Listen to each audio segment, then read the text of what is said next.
Welcome to the show. I'm Maggie. I'm Mike. And this is Friends on Fire. And we are on a mission to get friends to talk about money. All right. So Maggie, do we have any listener comments or recordings to play today? Yeah, let's share a recent comment we got from one of our listeners. So this one is from Andrew. He listened to our Cars episode and had a few thoughts. So Andrew said, "This was a good discussion on the pitfalls of cars, and I think it applies to most people.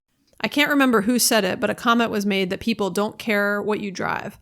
I disagree with that. I think cars are one of the biggest status symbols that people buy and overspend on because people make the incorrect correlation between wealth and car ownership. One other point that I think was missed in the discussion was safety. While I am all for buying used cars, later model cars with the latest safety features are an important consideration." Great comment, Andrew. And I think it also brings to light some of the difficulties in having these conversations with people because there are very different views that are all valid. I have a couple thoughts. On the safety issue, yes, safety considerations on cars are extremely important. The bigger car you drive makes it a little bit safer typically for you, not for other people.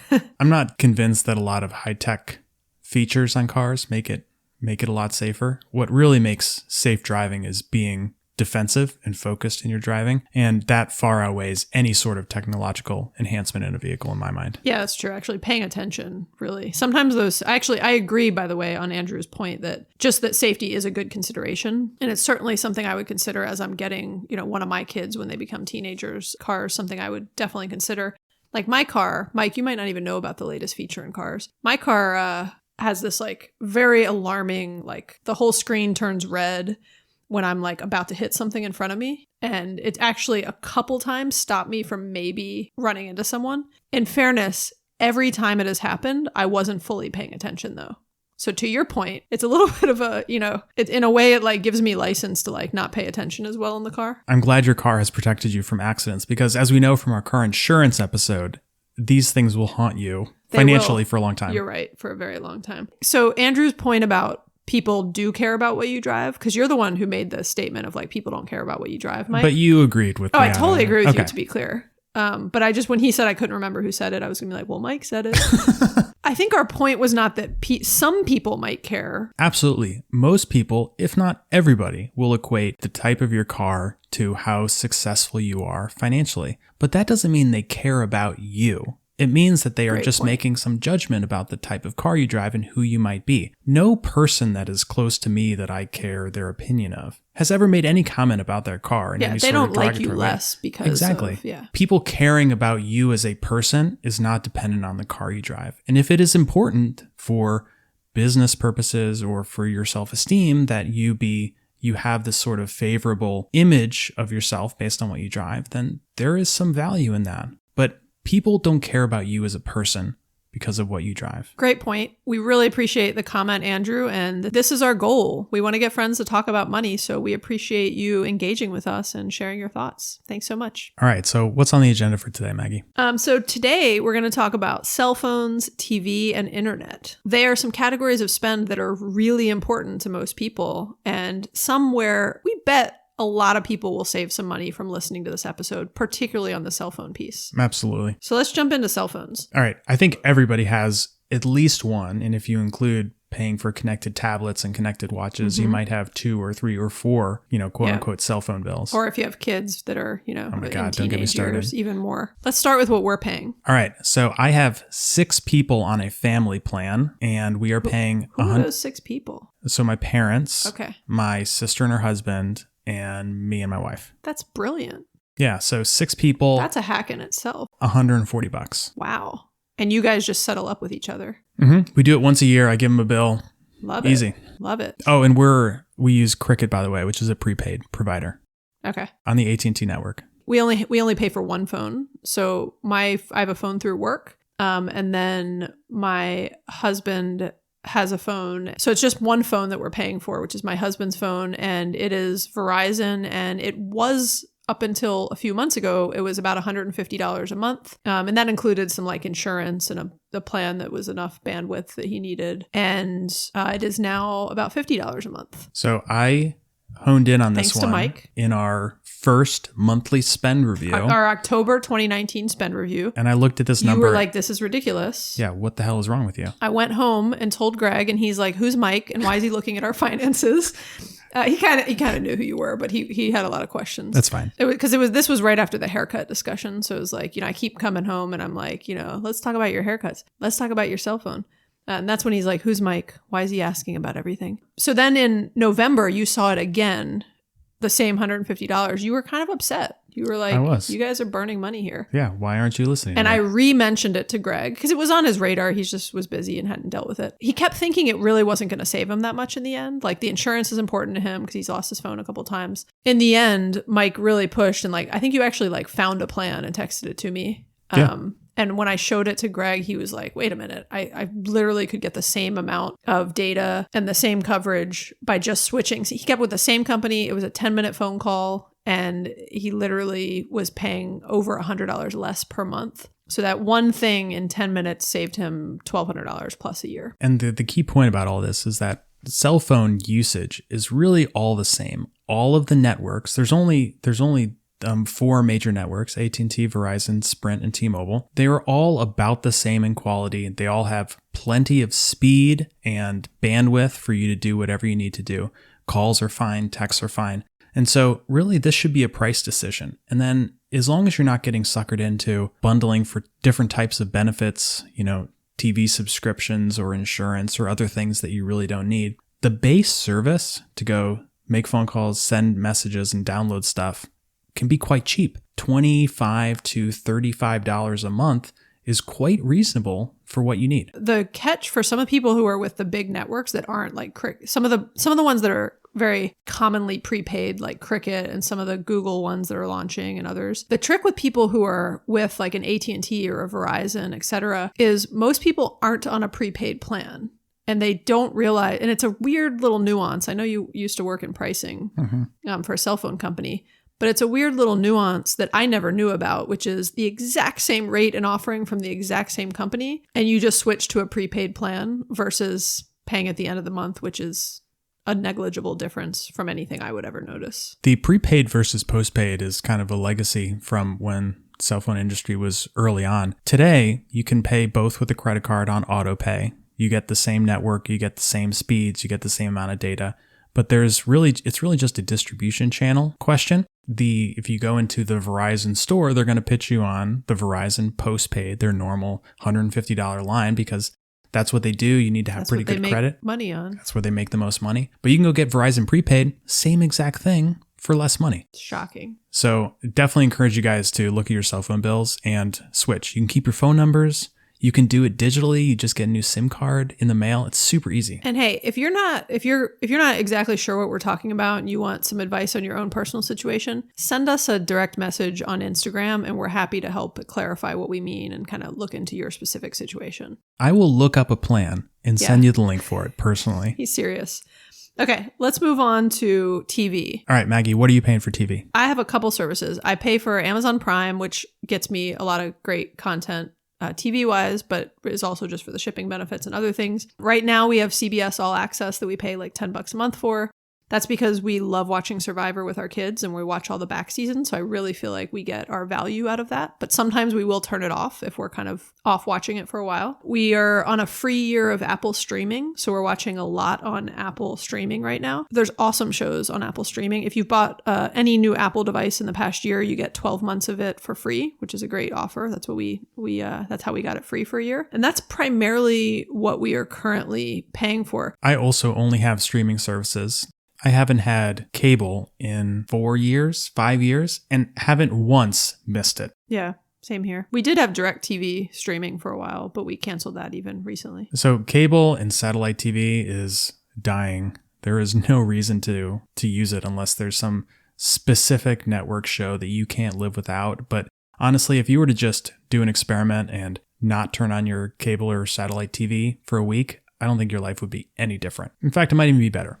So anyway, we also only have streaming services. Amazon Prime, because my sister is a credit card holder, they can gift one Prime membership to a family member. Really? So we get free Prime, which includes Prime I'm Video. a credit card holder. I didn't even know I could do that. Good to know. Well, now you just learned something. Who are you going to give it to? Well, not you, because your sister's already gifted it to you. I don't know. Maybe we'll give it away to a listener. So we have Amazon Prime, we have Netflix, and then I also got a deal, a 3-year subscription on the new Disney Plus service. They ran some promo where it was down to like $3 a month for 3 years. So we signed up, immediately for that.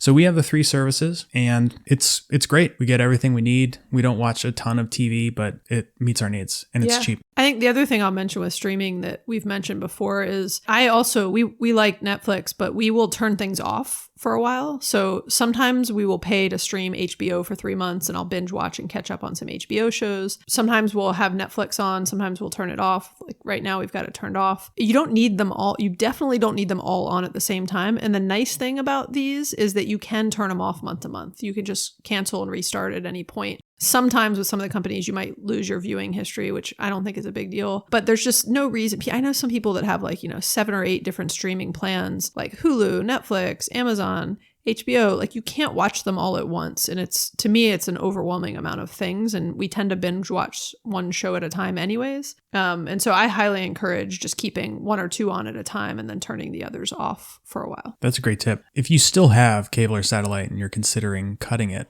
make a list of the shows that you watch or you record on a weekly basis. Find out where you could get those from a streaming service. You can mostly find everything you want and just try to figure out how cheap you can get your bill. There's no reason why you need to be spending $100, $150, $200 for TV service when you can spend $10 and get almost all the same stuff. This is a big opportunity for family savings. The other thing I'd add is I have heard from people who are huge sports fans and love to watch sports. That's often when they think they need cable because they want, all the right sports channels. And a couple comments on that. One, you can actually have a digital antenna, which we have, and we don't even use it right now, but we've had it turned on from time to time. They're not that expensive. I think they're like $15 or $20. You just plug it in to your TV and it is catching an antenna of local network stations. And you often can get really good quality of the network channel, the local network stations in your market, and watch a lot of sports through that. And you can use that to watch network shows also. And then the other thing I'd say is,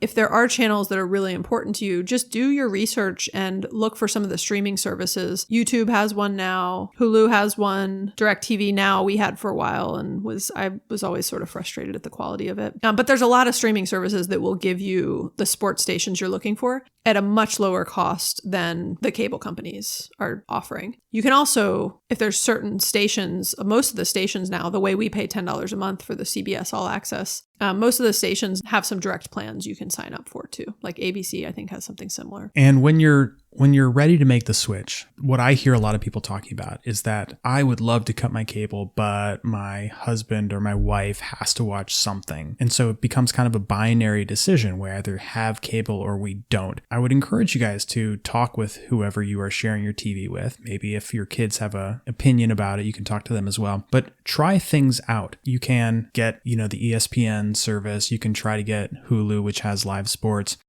Figure out if something works, even if that means you continue paying for your cable, subscribe to Hulu for a month, test it out, and then you'll very quickly be able to see if this is something you can do. I think the big barrier is convincing your partner that this will work for them, and then the decision becomes a lot easier. Also, TV isn't that great, and I don't know if I agree with that. Finish your thought. Well, there is a lot of value in reading. You want to spend more quality time with your kids. If money isn't the most important factor in making this decision, think about all of the extra time you could get if you were to reduce the amount of TV that you have in your home. I agree with you. I'm happier when I watch less TV and when I read more and other things. But I do love TV. I have a love-hate relationship. I love TV. There's some shows, it's my number one sort of unwind leisure activity after a long day. But I agree, there's limits to it and it should be controlled, particularly with kids, definitely with adults. And one way to control it that I have found is that you don't need to pay for all the same streaming services at once, because having, again, 6, 7, 8 different streaming services, it's an overwhelming amount of options and you're not using them all at the same time. So I do think the idea of kind of limiting those also will help you cut back on TV a little bit, which probably never hurt anyone. Yeah. So let's talk about internet. That's the other big kind of subscription service. You need internet service. if you're going to have a streaming service. That's right. And you basically need internet to live. You're right. function. All right, so what are you paying for internet, Maggie? We pay $50 a month with AT&T. And if they had fiber in our area, we would pay for fiber, but it's just not available here yet. Are you sure you're not getting fiber? Yes. No, I'm not. Okay. I'll have to get my husband down here. Pretty sure that's a fiber service. Maybe what I think of as fiber is like when like Google was coming out with fiber and stuff like that it's not available yet. Pretty sure it's fiber. Probably. Okay. So you tell me, what do I have for internet? Okay. I believe based on your price point that you have the AT&T 300 megabit or 100 megabit fiber service. 100 megabit has to be fiber. So AT&T doesn't have a different type of technology that delivers that. So $50, that's pretty good. Does it suit your needs? Most of the time, I will say maybe about once a week. Both of us, but my husband in particular, gets annoyed at the internet. How so? That it's running slow, but I don't think half the time when we check the speed, the internet's fine. There's some things with my work computer where it's like constantly syncing but there's some times where things are freezing and running slow and it's like it's not the most consistent at times, but I think in the end we have discussed like, is it worth paying more? And like for us right now, it's good enough. I'll put it that way. So I pay $95 a month. Woo! Yeah, I know. It's the one thing that I man. sort of quote unquote splurge on. Yeah. So we have the gigabit fiber, which is the fastest AT&T offers. And the service has been great. But the reason I got it is that it isn't so much cheaper in my area to get a lower plan. Pricing is different by geographic region. And so I could cut my bill by $20 to get 300 megabits. But what happens is I then have a much slower internet, and then I also have a cap. And there's two reasons that I like not having a cap on download and upload is because we stream everything and have been for a long time. We stream it in 4K. But I also do a lot of video work with my, one of my personal hobbies. And so I am uploading and downloading huge data files as backups. And so AT&T has a cap of how much you can download, and I would hit that within a few days if I'm working on a video project. I could probably save some money, but I would be running into all kinds of issues about paying overages on my I data agree. usage. It's not worth it because we have a cap on at our spend level on $50. We have a cap on how much data we can upload in a month. Right. I have no idea what it is, but we don't hit it. It sounds like you don't understand anything about your fiber bill. I don't know anything about the bill other than I was happy with $50 a month. All right, let's go look at this after the show. So we did a episode on spend tracking a few weeks ago, and if you're looking for a way to quickly save money, this should be jumping out at you as a great opportunity. What you spend on your cell phone, your TV, and your internet could be many hundreds of dollars a month, and you can definitely find savings opportunities.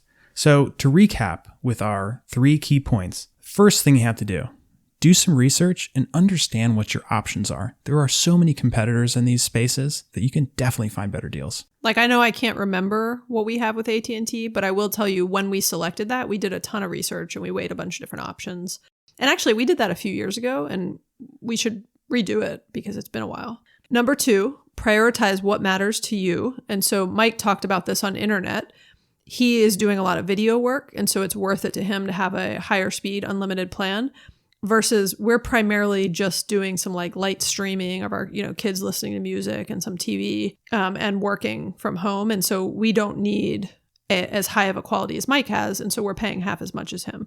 And so that's just one example of different people prioritizing what matters to them. And the other tip is consider turning things on and off or modifying your plans throughout the year. You might not need as much data or as much speed. You might not need access to service every single month throughout the year. And it's an easy way to save $5, $10, $15, $20 a month just by modifying your usage. Okay, great discussion. I hope this is one of those shows where when you're done listening to it, you can go and do something that will save you $1,000 a year. And then you start to feel the benefits of what comes from friends talking about money. Yeah. Okay, we're going to move on and do our Mike's Minute on the Mic. All right, let's do it. This is where I ask Mike a question and he has 60 seconds to answer. Let me get my stopwatch going here. Okay, Mike. Wait, Maggie? Yes. I want to switch it up. We're going to do Maggie's Minute on the Mic. You have 60 seconds. What? All right, here's your question. A few months ago, we had a bet, $5,000, greatest return. It's been a few months. The question for you, and you have 60 seconds. What did you buy? why, and how was your performance year to date? And go. Oh my gosh, the pressure. I bought $5,000 in my Wealthfront account, which was a mix of stocks through Wealthfront. I set it at a risk score of 10, which is the highest risk, because I wanted to make a bunch of money to win this competition. And I usually would never set anything at a 10 risk score. And my current performance is I'm having to open up my Wealthfront app. I put it in a special fund, is $5,032. It's kind of a letdown. Well, you're beating me because I have lost money. Now So the exciting. game's not over yet, I know. but I am down 0.7%. I didn't think there was a chance I could even be in this competition. So I just would like to thank Wealthfront. Yeah. Well done, Wealthfront. Well, let me do my math real quick. I am up 0.4%. Well done. My $23. Is that Now, right? so I bought Boeing on Can I get January some 8th. credit? Sorry for that being in under 60 seconds. Yes. It was really hard for me. Very well done. Thank you. remembered the 3-part question and you answered it. I'm trying to improve. Yes. Thanks, Mike. Great job, Maggie. Okay, tell me about Boeing. So I bought Boeing on January 8th. And Is this what you bought with your 5,000? Right. I bought all of okay. it because it's a good company. It's You bought all of it, like I bought all the Boeing stock available. No, I bought $5,000 Okay, of got it. It's at like a very suppressed price point because they've, as you know, they've had a lot of issues with their 737 and like some plane crashes and stuff. But it's a good company. There's very limited competitors in the market. So I bought it, and regardless of the competition, I'm going to hold on to it for a while because it's. I think there's some long-term potential there. But at the moment, I have lost some money. And the worst part is, because it's not a lot, I'm losing to you, which you will never let me live it down. I won't. There's not even a prize for this competition. It's just pride. Right. So yeah, I'm feeling really good. Thanks for interrupting with that one. Yeah, my pleasure. Okay, All right, let's wrap this one up. let's do it. If you have any questions or comments, please give us a call or text us at 404-981-3370. We really would love to hear from you. Also, we would love for you to leave us a review on iTunes. It's incredibly helpful, and we would really appreciate your time in doing that. You can also find us at friendsonfire.org if you want to check out the latest episodes, or just get in touch with us. Awesome. Thanks, Mike. Thanks, Maggie. Bye. Bye.